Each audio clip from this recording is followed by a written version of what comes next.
Reverend Don Lewis coming to you from beautiful Florida. And today our question comes to us from Brother Yuri.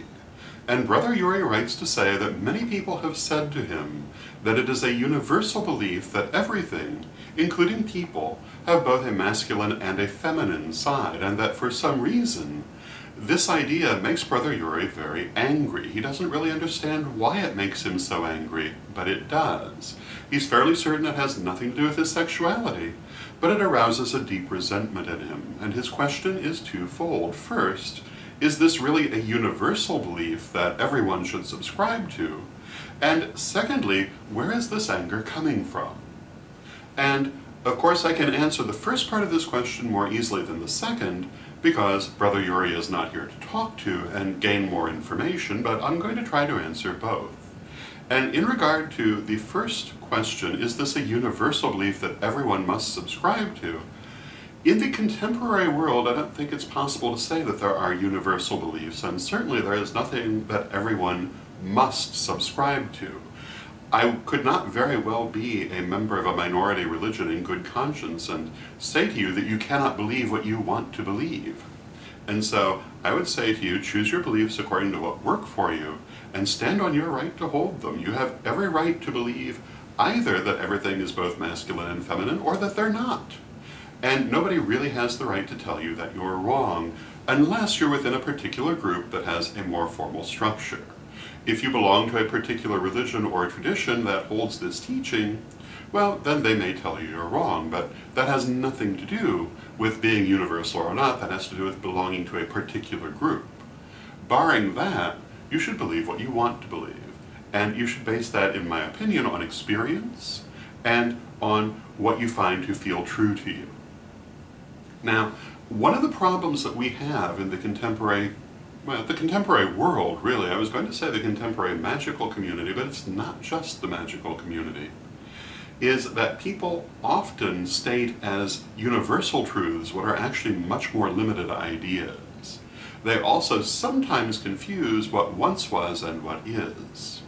So again, if you wanted to make the statement that it was once a universal belief that everything had both a masculine and a feminine side, that would be a different question, and one I'm not going to address.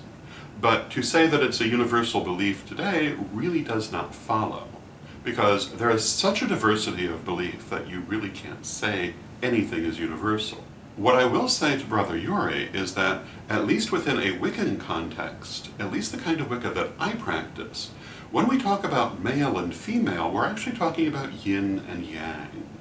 And we speak of them in terms of gender in a symbolic way. But we could just as easily describe it in many other ways. And this is a very old idea in Western as well as Eastern spirituality. You find it all throughout Greco-Roman spirituality, where it's known by a variety of different names, including Apiron and Piron, Perudos and Epistrophe, and a variety of other terms. I would argue that you find it in ancient Egyptian spirituality as well. It's not a new idea, and I do think there's an argument that it was at least widely held, if not entirely universal, in the ancient world. That would be a question I don't know that anyone could actually answer, whether or not it had been universal once, because we don't know everything from that period.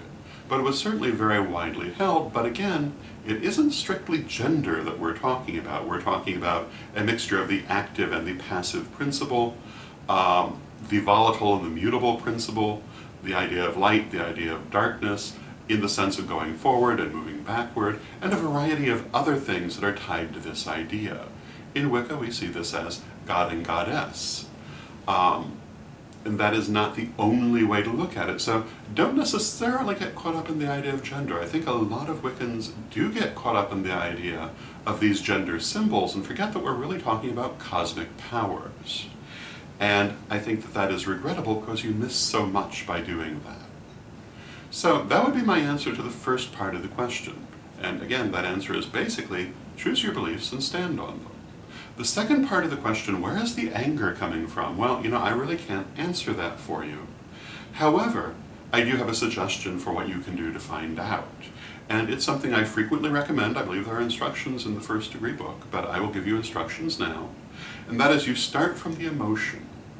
and you feel this emotion and you ask yourself, what do I feel within this? And you write down on a piece of paper everything that you feel connected to this emotion, everything that comes into your head, whether it seems relevant or not. Just write it all down. Don't think about it. Don't analyze it. Just write it down. And follow that feeling as far as it will lead you and see what's in there. Now, come back to it later, perhaps the next day, maybe just a couple of hours later, but the next day has a certain virtue in having waited overnight, and look at it again and see what feelings have actually been connected to this for you, see what ideas are connected to it, and then ask yourself, are these things I really believe now, or are these left over from earlier in my life, or are they cultural programming? And go through and really look at the things that have come up and see what you want to keep and what you want to send away. What you want to send away, you can send away through a burning. And that would be my recommendation for that.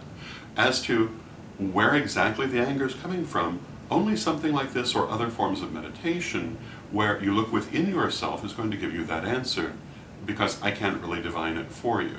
If I were reading for you, possibly, but in answering a vlog question, no.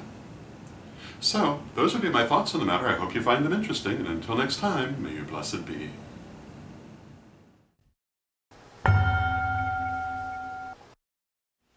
Hello, this is Reverend Don Lewis coming to you for Pagans Tonight Radio. Pagans Tonight Radio is an online radio network with different hosts and different shows 7 nights a week. There's something for every taste, including Spanish language programming on Saturday evening. Check out paganstonight.com today.